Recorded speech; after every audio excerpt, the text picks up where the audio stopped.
In a massive villa, Pero wakes up for the day while her sister Farah live streams at her makeup table. Pero arrives last at the breakfast table, where her parents and siblings are having an early morning discussion. Her dad, Mr. Bankole, asks if she's ready for her big day. They drive to the founding branch of her dad's company, where he announces his retirement and hands over the managing director position to Pero. After the handover, Victor, Pero's boyfriend, calls to congratulate her and invites her to celebrate at a restaurant. At the fancy restaurant, she's welcomed by a singing band and a pedal walkway leading to Victor, who's already on one knee. He proposes, and she excitedly accepts. Victor then presents her with keys to a fancy car parked outside. Back home, Pero shows her parents the ring while her sister Farah live streams the entire occasion. Ezin watches the stream excitedly from her home. Her father Ifani, frustrated by Ezin's phone obsession, takes the device away. When he views the content, he's left in shock.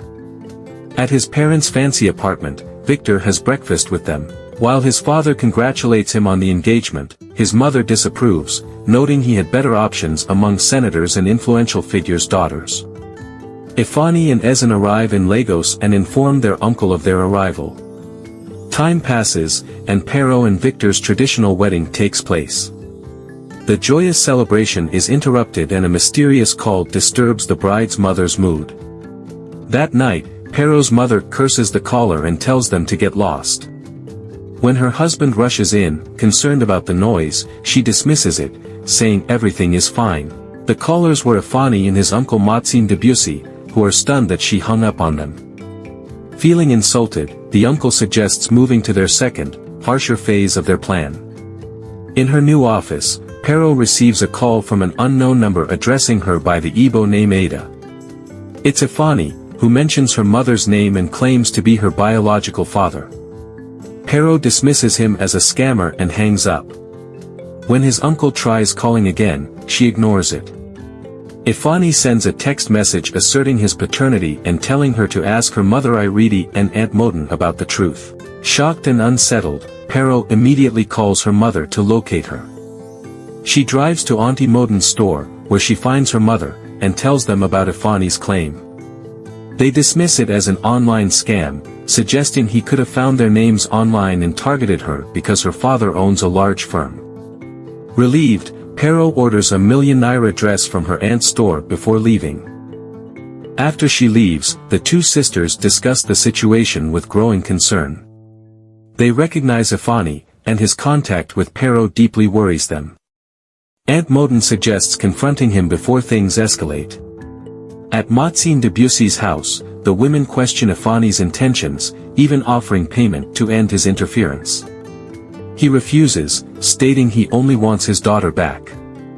The women threaten consequences if he contacts their family again and leave.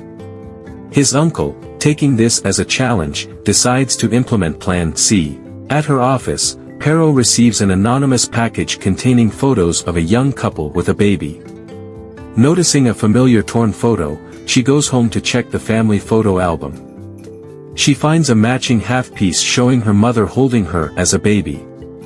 Confused, she shares everything with her fiancé, who advises her to calmly confront her mother with this evidence.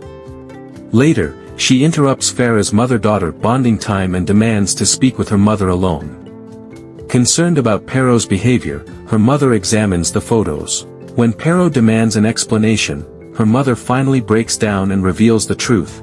She met Ifani during her youth service, and they fell in love. When she unexpectedly became pregnant with Pero, Ifani's initial reluctance gave way to marriage.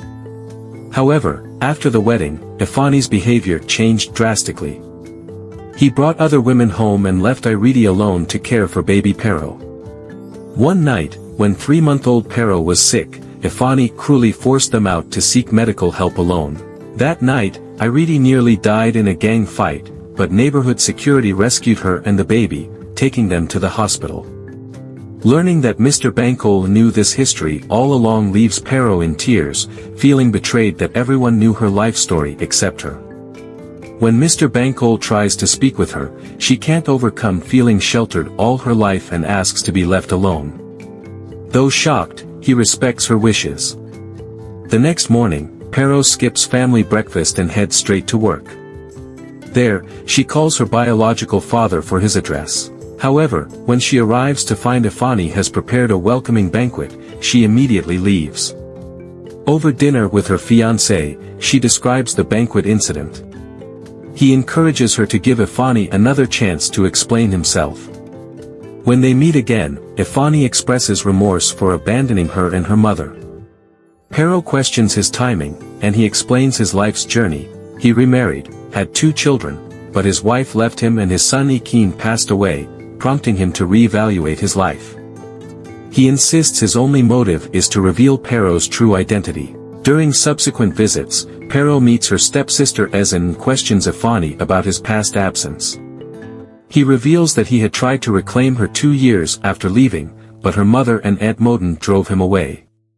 Matsine Debussy then insists that tradition requires his family's presence at the upcoming wedding. Pero shares this development with Victor, who's uneasy about having 2 fathers at the wedding but reassures her everything will work out. Later, returning from visiting Ifani, Pero faces confrontation from her mother and Aunt Modin, who call her ungrateful. Pero defends herself, saying she's only seeking truth that was hidden from her. The argument escalates while her siblings listen, ending with her mother slapping her. Pero leaves, and hours pass with no contact. She won't answer calls from family or her fiancé. As Victor heads to search for her, his mother intercepts him. Learning about Pero's disappearance, she uses the opportunity to criticize his choice of bride.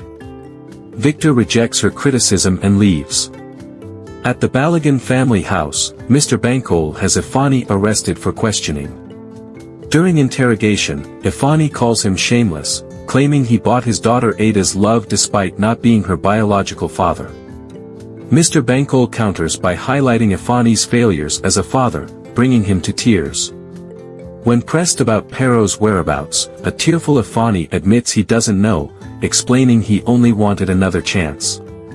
Mr. Bankole releases him, and while his wife and Aunt Modin question this decision, Victor arrives with Pero. The family embraces her, and she kneels to apologize for causing trouble.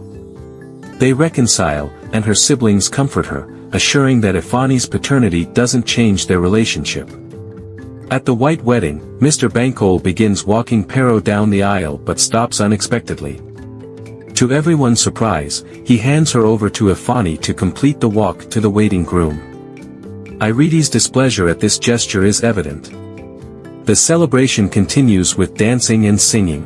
During the father-daughter dance, Chief Bankole Balagan is called instead of the expecting Ifani, whose kinsmen shame him. Undeterred, Ifani joins the general dancing later. Finally, Ifani finds an opportunity to beg Iridi's forgiveness, and she allows him to rise. Make sure to subscribe and turn on notifications for more videos like this. Thanks for watching, until next time.